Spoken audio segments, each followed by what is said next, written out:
Acts 12. Now about that time Herod the king stretched forth his hands to vex certain of the church. And he killed James, the brother of John, with a sword. And because he saw it pleased the Jews, he proceeded further to take Peter also.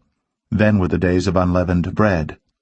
And when he had apprehended him, he put him in prison and delivered him to 4 quaternions of soldiers to keep him, intending after Easter to bring him forth to the people. Peter therefore was kept in prison, but prayer was made without ceasing of the church unto God for him.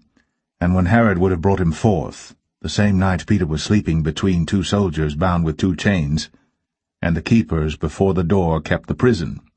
And behold, the angel of the Lord came upon him, and a light shined in the prison.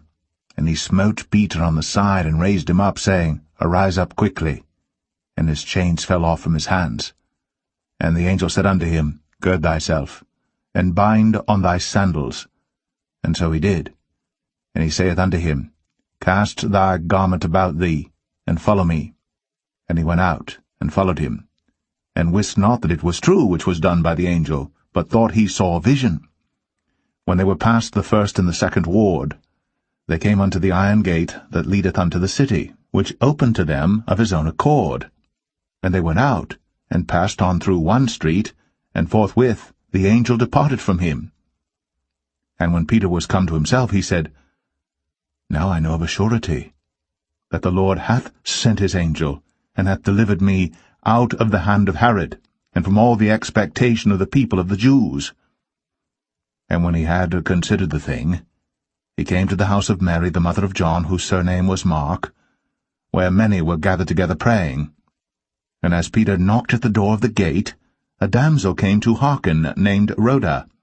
And when she knew Peter's voice, she opened not the gate for gladness, but ran in and told how Peter stood before the gate.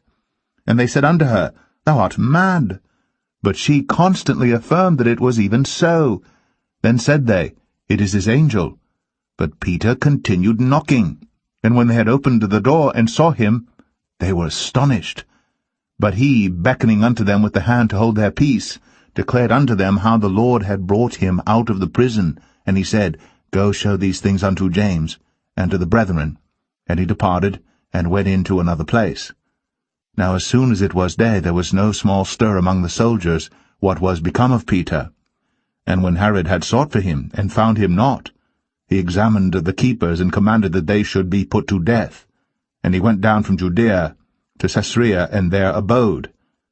And Herod was highly displeased with them of Tyre and Sidon, but they came with one accord to him, and having made Blastus the king's chamberlain their friend, desired peace, because their country was nourished by the king's country.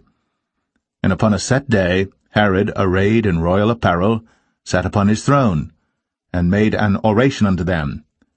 And the people gave a shout, saying, It is the voice of a God, and not of a man.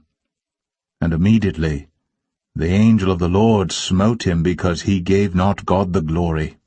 And he was eaten of worms, and gave up the ghost. But the word of God grew and multiplied. And Barnabas and Saul returned from Jerusalem, when they had fulfilled their ministry, and took with them John, whose surname was Mark.